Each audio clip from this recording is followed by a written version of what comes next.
it's around this notion. And so these pictures actually shows the interrelationship, among the different dimensions. So it's implemented from the curriculum, of course. So you've got the curriculum saying that you need to implement task-based language approach for teaching, and then the textbook writers will know what we're going to do, how we're going to implement such a policy into the textbook, and then the teachers will sort of use the textbook in the classroom, and that's another area of implementation we might want to look at. And the key thing about authenticity is that whether it's actually reflecting the reality.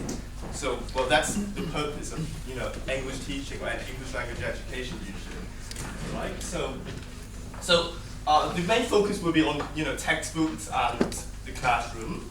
Well, standard procedure. I'll just go through the outline. So I'll give a little bit of background, and then we'll talk about the study. So the findings will be divided into three main sections. We've got, I'll talk about overall structure of textbooks, and then there are two types of authenticity in the tasks, how it's described, and in the texts. So the spoken text as well as the written texts, and then we go to conclusion and some sort of implementation. So a bit of background. So it's basically textbook analysis, as we can see. So these are the three textbook series I'm looking into. So it looks as if I'm sort of promoting, the textbooks by the commercial publisher. I'm not the representative, right? I'm just telling you, something what they've done, okay, by an observer only. All right. So these are I think they're the most popular commercial textbook used in Hong Kong classrooms. So we've got Oxford, Bristol, and then Roman ELT. And then I think when I did the research, I was targeting the most recent edition. So these are the most recent edition. It's a bigger project actually. It's not just focusing on authenticity, but there are some other related stuff under the theme of globalization. So what I was looking into was cultural understanding, whether it's promoting Hong Kong culture or international wide, so the native speakers culture or some other cultures as well. So I can see some Thailand festivals in textbooks these days, all right? But they are limited actually. And then the other thing is how they teach speaking. What's the pronunciation model and standard? Are we actually targeting a native-based pronunciation? Are they really trying to implement communicative approach, fostering communicative competence of students? And then what are the situations in the textbook or in the classroom? How do they position an activity? And then that's what we're going into today. So what does it mean by a task in the textbooks? And then the choice of texts. So do the writers create by imagination the text, or they based on something? So the situation as well. I'm going to compare the data to what happens to real world in Hong Kong. So how is English actually used? Okay, so a task. So I think you all know this very well. So I just want to highlight something. So there are a number of definitions of what a task is like, and a lot of people would suggest that they are related to real-world language use. They try to foster communicative competence. And then from 1998 from Skian and then to 2007, we've got lots of definitions, and they are all saying that we need to sort of reflect the real world in some sense. But then different levels, it could be the interaction that we try to implement in the classroom. It could be the real situation, like in the business discourse we want to implement in the classroom. And let's see what the text will actually do. All right. So then, in terms of authenticity, when we talk about real-world language use, we will very often associate that with two types of authenticity. One is situational. Okay. So which means that it's situated in a real-world setting. So it's like in the business world, I don't know, maybe in this setting, I'm delivering a presentation. So this is some sort of real-world situation. And the other one is interaction. So we don't need a very concrete real-world situation, but in the classroom we try to promote activities that ask students to use the language. Okay, so that's the two types of authenticity. So I'm quite interested in this one, because a lot of people would try to say, well, we want to do this one. This is most important. Okay? So then in the curriculum, so this is the junior secondary curriculum in Hong Kong. I've highlighted this one, pulled this out, and then they said, well, this is task-based approach that we're promoting, and then the learners are provided with purposeful context. So there should be a context, not just like in the traditional way, do the exercise. It's not the way now. Okay, so they have to be using English for meaningful communication. Okay, so and then in terms of using teaching materials, again, the same thing occurred. You can see purposeful and authentic situation. So here it comes the term, the notion of authentic situation. Okay, let's see how it's done in the textbook. Okay, so I'm looking into these 3 series of textbooks. I actually went to all the libraries and borrowed all the books and then flipped through every single page. And then I did some qualitative and quantitative analysis. Okay, so qualitative is just to read through the instructional statements and how they try to write textbooks, and then look at the themes. And then quantitative, I try to count the number of tasks in each of the series, count the number of texts, and then categorize the tasks and texts. And then in terms of the real world setting, so is it a poster, is a blog, is a newspaper clip, something like that. Okay, so just for your own information, if you are choosing a textbook, I'm not promoting this one, okay, again, but if you're trying to look for textbook, if you want to buy which would have more tasks than text, so this is your choice, all right? And on the other hand, you've got Oxford English, well, they're relatively thin if you look at the book, but it doesn't mean that it's better, all right? So it's just the data. And then again, it depends on which area of English you want to focus in your classroom. Okay, you've got Aristotle says here that they will promote more speaking exercises, and then they've got similar amounts of listening exercises, and then Oxford again, they're mostly written. They hardly promote speaking exercises and listening exercises. All right, so then we go to the overall structure of textbooks. So, okay. We've got the curriculum saying that we need task-based approach. And then we need real context. We need authenticity. Then, well, it's like copy and pasting in the textbook. Well, the textbook writer would say that we're following the curriculum, and then we're selling the textbook to the teachers, saying that, well, we have authentic tasks, and then in some sort of context, Oxford. And then the tasks are contextualized in realistic context. And then here, long and elect is meaningful in the task. Okay, so let's see how they are achieved. Okay, the overall structure, so well, in the traditional sense, it has to have a module, unit, task, something like that. And it's suggested in the curriculum as well. There are some themes that were suggested to the textbook writers and things like that. So I think one fairly good thing in Hong Kong's textbooks, they are very much localized in comparison to other textbooks in other contexts. So we can see their cultures in Hong Kong, places, tourist spots in Hong Kong, they will include vehicles in Hong Kong. They try to ask the student to discuss social issues which is happening in Hong Kong. And well, you can see they try to have some sort of special festivals in Hong Kong. Okay, that's just finished, all right? And then vehicles, we've got Star Ferry, so this is the tourist spots as well. So there will be, this is the sort of situation sometimes they will try to position for the students in the task. And then there are international topics as well, so it's just retired, okay? Anyway, so some celebrities and festivals, and then some context that would involve the international world. So traveling. So this is rather real, if you put it that way.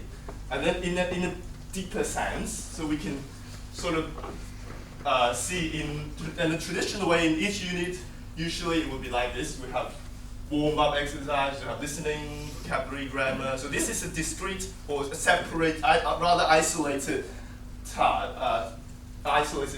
And then they are all situated in different ways. So well, I can sort of put them in 3 types. So the first one, in the warm-up activities, you try to engage students in an activity. And then here we have short, isolated, but input-providing exercises, like they will try to provide you with some vocabularies or some grammatical features that you might want to use in the task they are providing. And then you've got a series, in the later section, almost towards the end, you will have integrated tasks, which would be having a series of interrelated, contextualized tasks. Okay? But then when you look at they're all contextualized under a scenario, because we need a context. So textbook writers need to create a scenario. Okay? Rather it's artificial, rather it's rather weird. It needs a context. So let's see how they are constructed. Okay? In terms of the tasks, in the instructional statements, there are 2 main ways to sort of set a scene to the task. You can see, so there is a more straightforward approach. Usually in the warm-up sections, they will ask the student to do this. Okay? Give you some pictures, discuss this, ask your neighbor what it is, and then wrap up and then present to the whole class. So I think this is fairly good. It actually fosters interactional authenticity. Whereas in most of the other tasks, they would try to use this rather indirect approach by giving you a role. Okay, you've just done something, so you are told that you have just done something.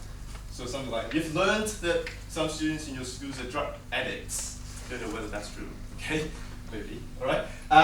So by giving them a role, okay, and then in the input providing exercise, this is some of the textbook will do, okay? So imagine I'm the teacher. I'm introducing the textbook tasks, okay? But then you have to tell, your teacher wants to learn the use of let and make, but I'm the teacher, okay? In the textbook, you have your teacher, okay? But sometimes they will have your net teacher, but I'm not the net teacher, okay? So anyway, then it will have a speech bubble, and then the teacher's there saying something, no, let, it should be used in this way, blah, blah, blah. And then the word make should be used in this way, blah, blah, blah, say something like that. But again, I see the good intention of it to sort of say that nothing just come up without context, okay? Yeah, but actually, what I see is a classroom is actually a context that you can make use of, okay? So there are some rather weird examples, right? There are some grammatical mistakes in your friend's blog. Correct them. Will you do that? Okay, Facebook, and then this should be I am, not I is. Okay, I'll send him a message saying that that should be an am. Right? And then fill the blanks for the online chat because of problems with your computer screen. So it's broken. Okay, this is broken. Okay, something like that.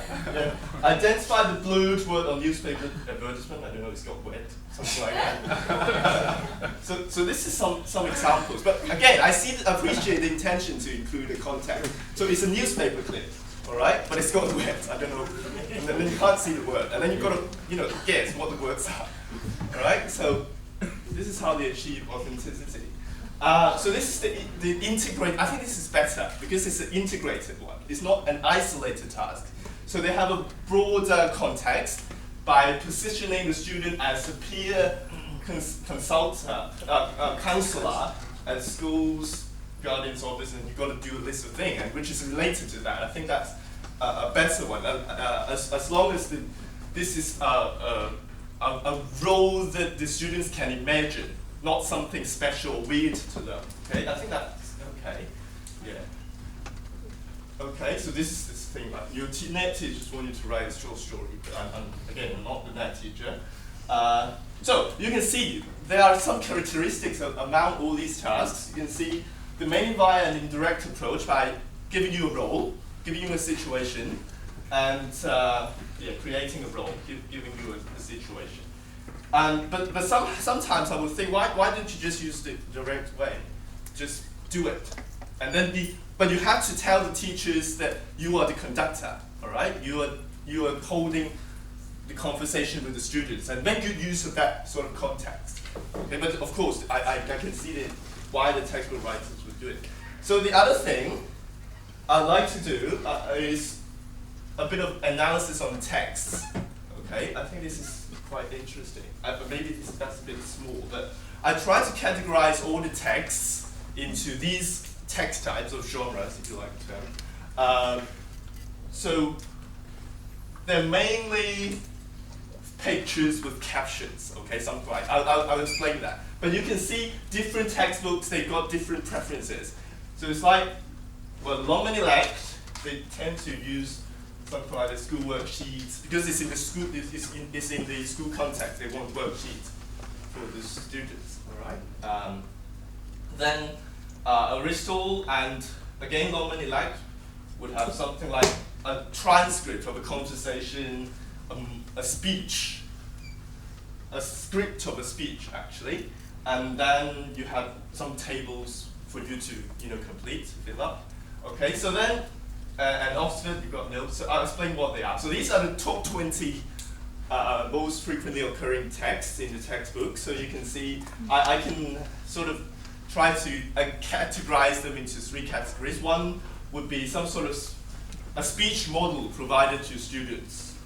So you can see conversation, script, monologue, speech. Though it's not, sometimes it can be done in listening, but it's good that you can provide students with a script where they can look at and then they can find out the information in it, something like that. Okay. The second one is classroom discourse. So this is all within a school context, and then they can make good use of these texts to position and activities for the students. Mind map is a very common one, as you can see in the group discussion. How much time do I have? 3 minutes. 3 minutes. Okay. All right. So then the green ones. Well, these are rather real-world situation thing. Okay, you can see they are rather real newspaper, magazine, blog, notes, emails, online chat, letter. I don't know whether they write letter these days, but these are traditionally very common in traditional textbooks. Then I try to compare them to, this is, well, some surveys, rather large-scale surveys in our department about the language used in Hong Kong by teenagers in their leisure time, by adults in their leisure time, in the workplace in Hong Kong. So you can see I don't know whether it's clear. The one who starts, they are absent in the textbook. Okay, so this is instant messaging. Maybe the textbook they need some time to update the reality. So maybe they don't have that at this stage. SMS. Okay, and then for the others are rather professional discourse or workplace discourse. They don't appear in the textbooks. Well, we can see the reason because, well, a general English classroom doesn't aim for the business purpose, right? So it's just a junior secondary classroom. So it's very hard to implement legal documents into textbooks, okay? They already think that English is an alien language, okay? So legal document is the alien's alien, all right? So they can't do it. But then we appreciate that there are some rather common text that has been put in the textbook. So the red ones, you can see emails, websites, they try, I think the textbook writers are already trying to make good use of the context in Hong Kong. But the problem is with the spoken texts. You can see that the overwhelming majority would have some sort of radio or audio program on the internet, which is, I don't think a lot of students would do that. Maybe on the internet they'll do, but the problem is that it's very hard to find a real situation in the real world that would associate with the classroom discourse in Hong Kong and in a lot of EFL contexts. We understand that. But then we try to do it. So then the textbook writers might think that maybe the best way to do is to just put on a radio program. Then they provide the textbook writers with a lot of flexibility, okay, to design the textbook. But again, some of them are used in the textbooks. Okay. Okay. then that's the reason for why a lot of the text would be on the radio or on the internet. Okay, so a bit of quick conclusion. We can see the challenges in designing tasks for ELT context, okay, because there is a contrast between real-world language use and classroom language needs. Okay. Then, well, it will result in some sort of a rather real situation, like you're straight to broken, something like that, and then try to find out what the words are. Yeah. So if students look at that sort of thing, would they really, realize the situation? I think they would just regard it as a traditional exercise. Okay. So I maybe just use a more straightforward approach.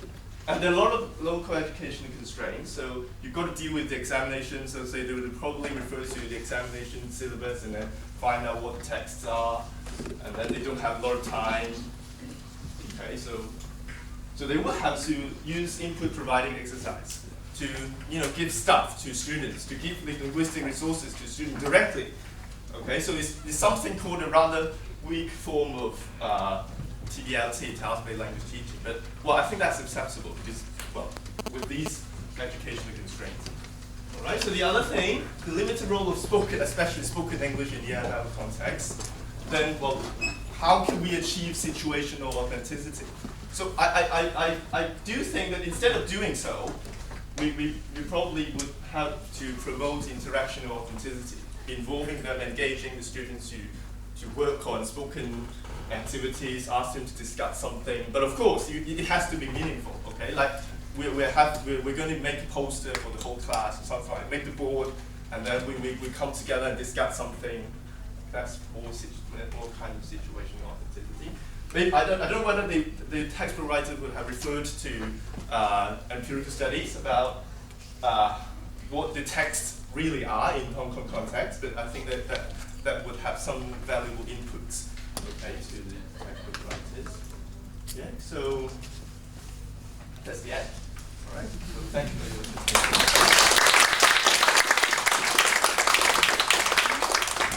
Just got a few minutes if anybody has a burning question. I'm particularly interested in how these course books represent spoken English, because I think our students don't get very good models. And so I was interested in the time you were talking about that. When I looked at them, I didn't look at Aristone. It looks as if Aristone has got more casual conversation relative to the other books. I looked at a lot of the Longman books and Oxford, and they're basically it was just written discourse in speech bubbles. Did you find that the Aristone was any better? That it showed more of the features of spoken discourse? That's not the focus of this, but I can sort of get this, tell you the impression. I'm more focusing on the situational things. I think it's more or less the same. I suppose it's the situational realistic in the discourse. Yeah. I think it's more like the situation in the other textbooks where they try to use written English rather than really casual. To play safe sometimes. I think it isn't. I think it makes it more difficult for students. Yeah, but they thought that is. Yeah. I mean, no offense if they're textbook writers. No, let's give them this. And a gate. Yeah. Any? Well, we might actually move on, and then you can ask, because I know that we're really running out. We're 10-15 minutes behind time. And we've got lunch is going to be here, so we can have lunch a bit quicker. Lunch is coming to us. It's so hot outside, so we're saving you time. Thank you so much, Jim, for a really it raises lots of interesting questions. Okay, so moving straight on, I see you, who was here when I first came to PolyU. Yeah. We used to work together. I used to work at PolyU, CityU. No. That's H, I'm getting confused now. PolyU, Baptist U, Hong Kong U, and now is Hong Kong IN. Yeah, and is now professor at Chinese university. So if you followed IC's work, you've seen she's done tremendous work with teachers, with looking at good practice of teachers, looking at feedback, looking at writing, and just published a lot in this area, which is great resource when you're working with, I find it really useful when I'm working with the MA ELT teachers to look at your research. So looking forward to what you're going to say. Thank you, IC. Thanks. I've got very weak eyes, so I think I should be closer to the computer. Right? Okay, am I in your way? Can you see the screen? Okay, right? Okay, good. So the topic of my presentation is written corrective feedback, research practice divide. Actually, it nicely echoes one of the focuses of Lotus talk, which is error correction, but I choose this term, written corrective feedback, and later on you'll see WCF, which refers to written corrective feedback. So some background first. Now, I think since John Truscott published a landmark article in Language Learning in 1996, proposing the abandonment of grammar correction, there have been lots of heated debates about the usefulness of written corrective feedback in helping L2 students improve their writing. Actually, Truscott's arguments were rebutted by Ferris in the US, and more recently followed up by other researchers like Vichner and Alice in New Zealand. So a lot has been written about this topic. And now there is a growing body of research that demonstrates overall benefits of written corrective feedback for students' accuracy development. Now, the key issues for writing teachers and writing teacher educators like myself are, I think in a way, teachers are less interested in the research, the methodology, but they are more interested in the wisdom they can gain from the research. So with the proliferation of written corrective feedback research in the last 2 decades, have L2 writing teachers become any wiser in their WCF practice? In other words, to what extent have written corrective feedback research findings succeeded in getting through to classroom teaching? So in this presentation, I'm going to focus on 4 main areas in which written corrective feedback research findings have not been well applied in Hong Kong and similar EFL contexts. And I'm going to look at 4 main areas, and they are amount of written corrective feedback, choice of strategies, choice of errors, and student uptake. First of all, amount of written corrective, when did I start? I forgot. Yeah. 30 minutes, right? Okay. Should teachers respond to all written errors? So we are focusing on the amount. Let's look at some salient research findings. Okay, this is from Ferris. Researchers found that responding to recurrent patterns of errors in a focused manner, especially the rule-governed items like verb, tenses, verb forms, articles, etc., may be more beneficial than responding to all errors in an unfocused manner. And recently, Vichner suggested that writing teachers should respond to one or only a few error categories at a time, so very focused. Overall, research has demonstrated the benefits of a more selective or more focused approach to written corrective feedback, whereby teachers only target a few or selected number of error types in their feedback. Why? Because if we take a more focused approach to written corrective feedback, it's more manageable for teachers as well as students. For teachers, it's not just a workload. Of course, it's the workload less to mark, but they can also use feedback in a more focused manner to improve learning and inform teaching, thus fostering a closer link between assessment and teaching. Let's say if teachers are working on story writing, in their instructional scaffolding or input, they may have focused on several specific areas like verb tenses, or connectives, or some vocab to describe character settings and so on. And they could, in a very focused manner, respond to these error types. And for students, for sure, it's much more manageable for them if the error feedback is more focused, also less likely to hurt their ego. Otherwise, they will receive papers marked, filled with red ink, and they will become less confident and less interested in writing. However, it's also pointed out that comprehensive and unfocused written corrective feedback may be useful to advanced learners with a high level of accuracy, meaning comprehensive written corrective feedback may have a role whereby teachers respond to all errors, especially where students are very advanced in their language proficiency. But today, very few studies have demonstrated the benefits of an unfocused approach to reading character feedback, and we need more studies on that for sure.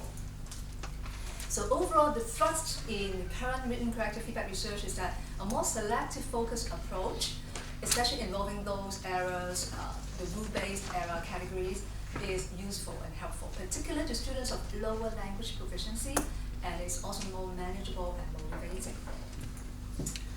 So let's look at what's happening in Hong Kong classrooms or similar EFL classrooms. Conventional practices.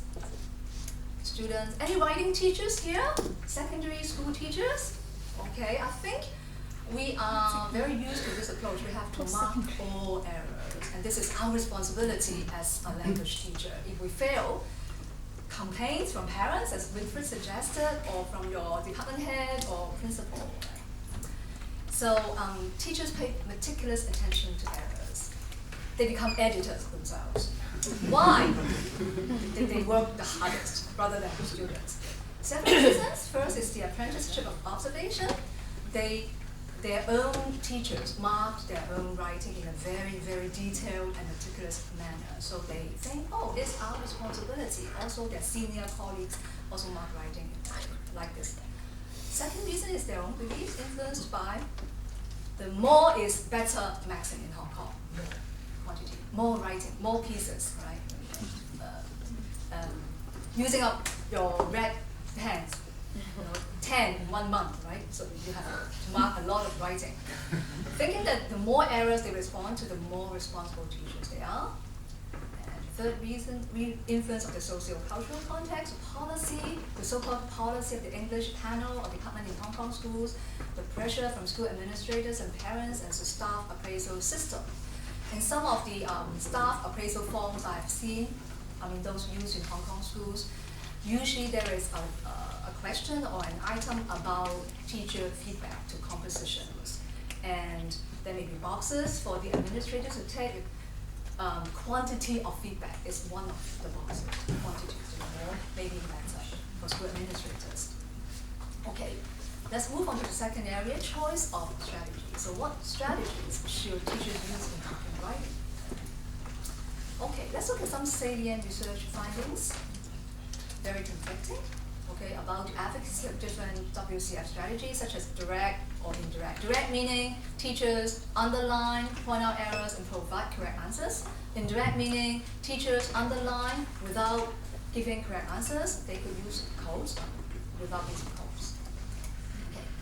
Now, in spite of the inconclusive findings, a general principle that has emerged from research is that the choice of strategies and the explicitness whether codes should be used should hinge on a number of factors, including like the type of the error, the nature of the writing task, the student's proficiency level.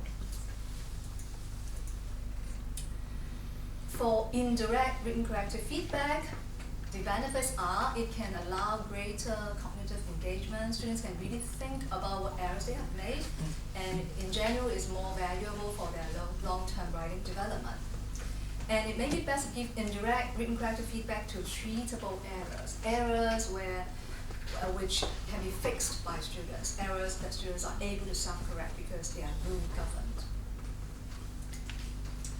For direct written corrective feedback, there is also a place for that. It's best for untreatable errors that are not easily fixed by students, like word choice, word order, and in general, direct written corrective feedback is better for students of lower language proficiency. Code. I think in Hong Kong, a lot of teachers like this practice, right? As a kind of indirect feedback as well. It can be as effective as uncoded feedback. And it may be beneficial for EFL learners who receive a great deal of grammar instruction. And they are very familiar with the codes and the grammatical concepts behind the codes.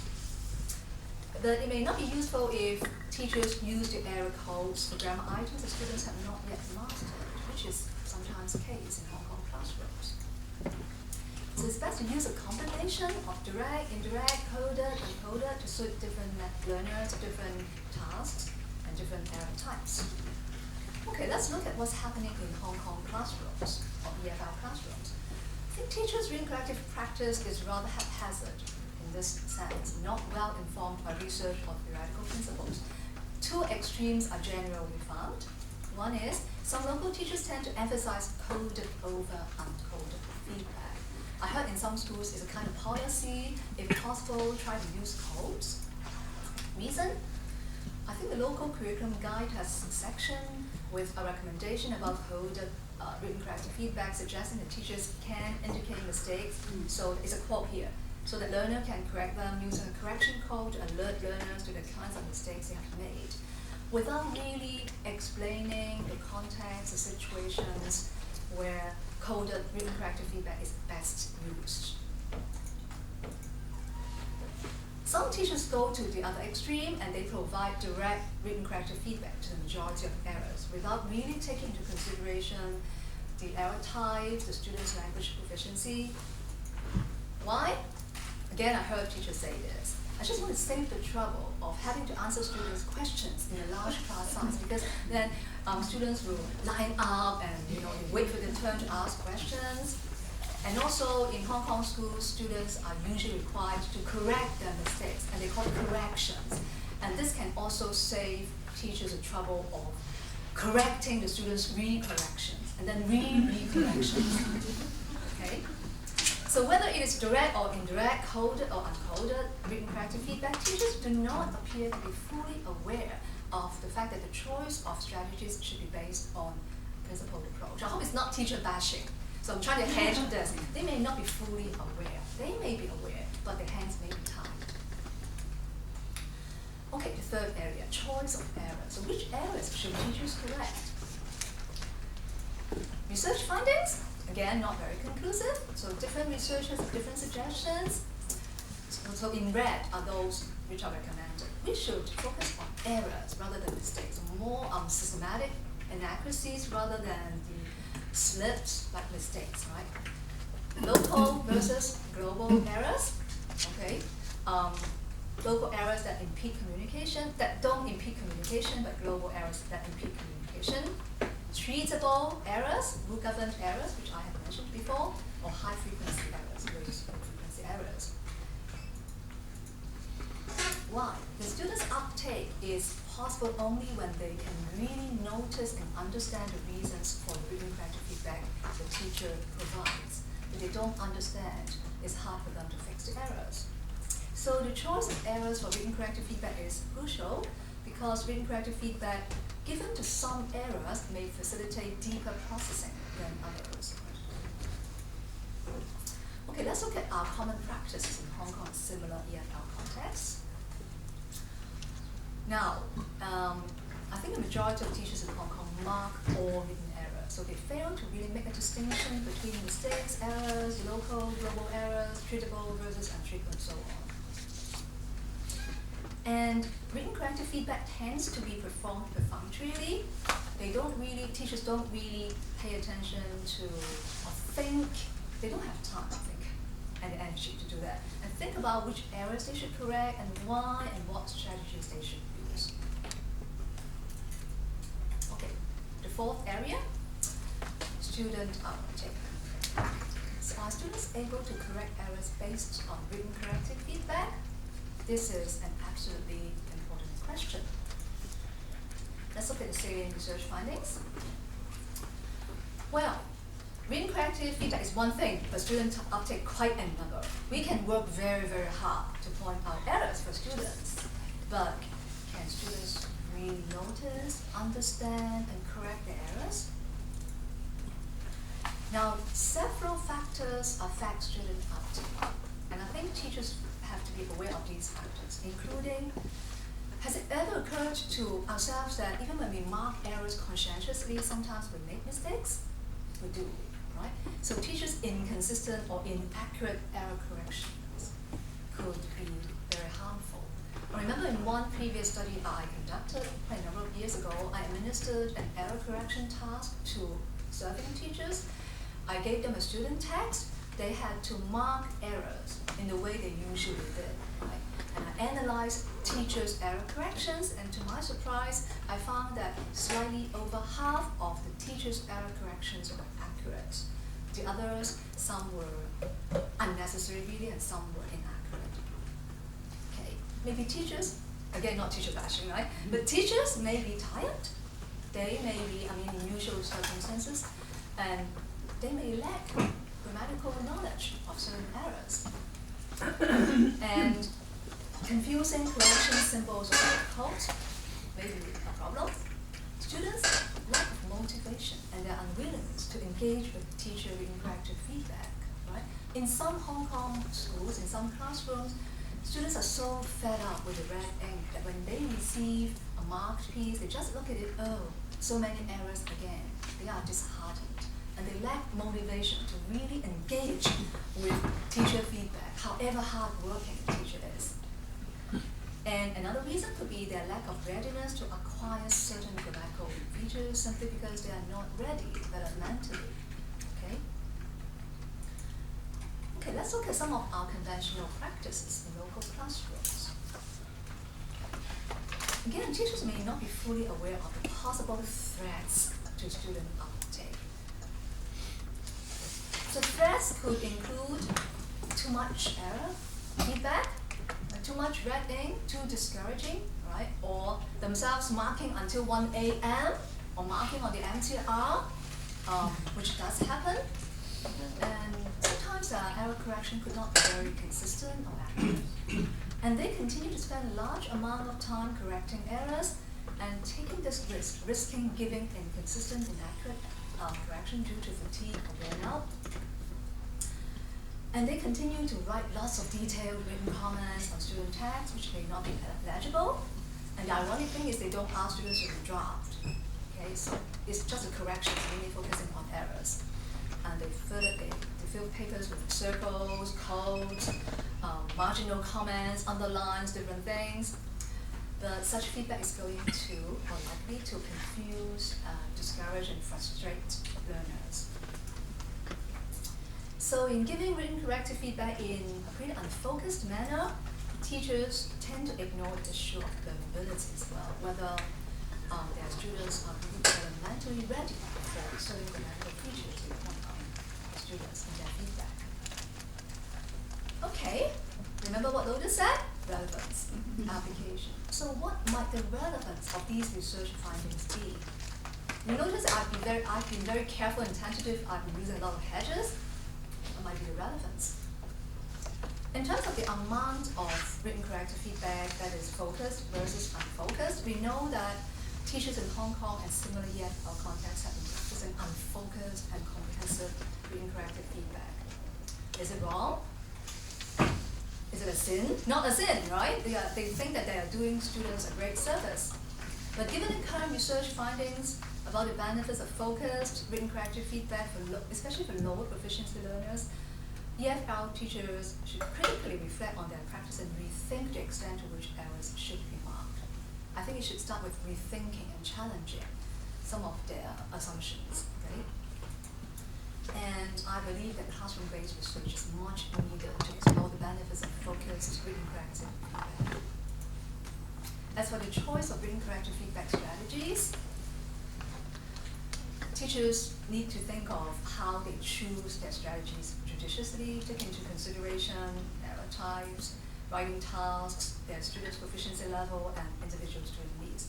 So how relevant are these findings? They have to start thinking about the relevance and vary their written corrective feedback strategies accordingly. As for which errors to correct, again, I'm hedging. It may be best to focus on treatable rather than treatable errors in written corrective feedback, using the indirect strategy to enable students to self-correct. But again, they have to think about the relevance and how they should treat mistakes, some typos, spelling mistakes which can easily be fixed. Can these be done through self-editing or even peer editing? Student uptake. I think this is a very, very important area. At the end of the day, why do we spend so much time marking errors? We want students to learn. We don't do it to demonstrate that we are very hardworking. So teachers should consider using strategies that enhance student engagement with feedback and facilitate their uptake. So they could think of different things like targeting a few error types at a time, sharing responsibility with their students, training them to conduct peer or self-editing, and more importantly, experimenting with alternative forms of corrective feedback, such as electronic feedback and other types. And I think awareness raising through teacher training and ongoing professional development is absolutely important. So, I do have plenty of time. Yep, 20 minutes. Okay. Overall, written corrective feedback research has not been very well applied in the ENGL context, including Hong Kong. Insights gathered from current WCF research have not been taken up by rightful teachers. Of course, we can ask a lot of why questions. Why? Is it because they are not aware? Is it because they simply lack knowledge about what's happening in the research field? Or is it because they know the research findings, but they don't buy into the ideas, or what?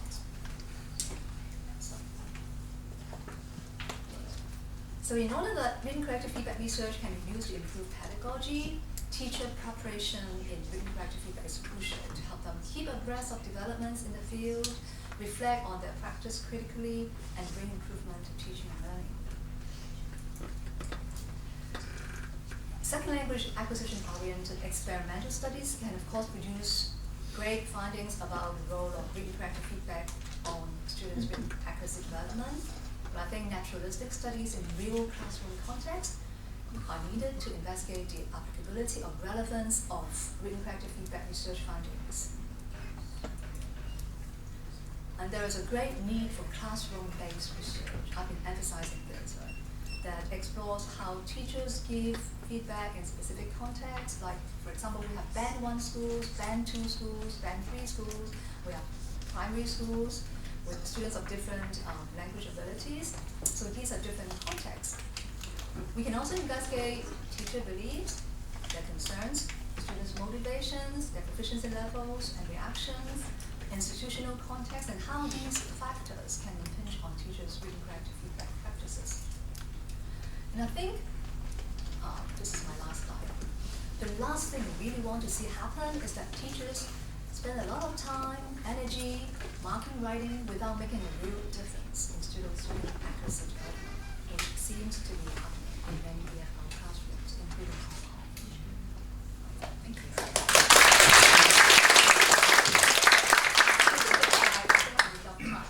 I just going to have 5 minutes of questions. We've got 5 minutes for questions.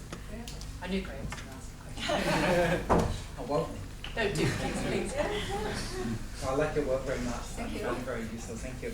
I just want to make one comment that I think you mentioned very briefly, because it seemed to me, talking to teachers, that one major obstacle to actually having better feedback procedures is the actual writing curriculum itself.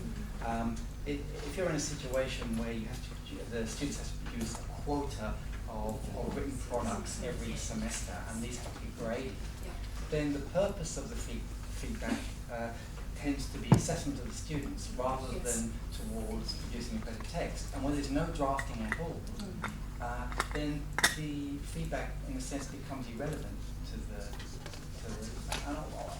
so my question is, I suppose, do we have to change? I mean, how do we go about changing the curriculum rather than just changing the feedback? Yeah, this is a very good question. In this presentation, I focus on written corrective feedback, but in my other studies, I focus on feedback and assessment, how we implement assessment for learning through feedback. The writing curriculum is designed by teachers. And I think in some schools, change is already happening. Teachers realize that they can give fewer topics. For example, in some schools, it could be 14 compositions per year. And teachers begin to realize that if these 14 compositions are on different topics, different genres, and single drafting, students are not able to learn really. So they'd rather have a fewer number of compositions, for example, 6 to 8 per year, but 2 drafts for each. And they think of text types as well, how they relate. It's not jumping from story writing to letter of complaint and then back to argumentation, something like that. So if you think about how they plan the curriculum, So it's absolutely true that if we spend so much time giving feedback and that we are not asking students to revisit their drafts seriously, it is quite pointless. So I think the whole curriculum has to be changed. And this is part of the institutional context, part of the culture, You see it? and part of teacher beliefs. It's a bit of everything. So it's a whole range of issues which are very complex. Okay, any time for one more question, Heidi? Not a question, but actually a sort of a confessions of the foolish. I am one of those people that corrects everything. Perhaps primarily because I have fewer essays to write. There's an to correct. There's an overall statement throughout the program that everything gets written twice. There is no other composition done in the entire curriculum unless after feedback you provide a correction to it. Then in general, starting from the intermediate level on, they will start indicating what particular grammatical feature they're focusing on, so that I can distinguish, to some extent, mezzo, between, the famous careless mistakes that happen or more systemic mistakes. And then I will make a distinction between error correction, which is coded only code, which means you need to go back as the writer and figure out yourself what went wrong here. And of course, since I'm looking at language and content, there's an enormous amount of marginal commenting about the development of an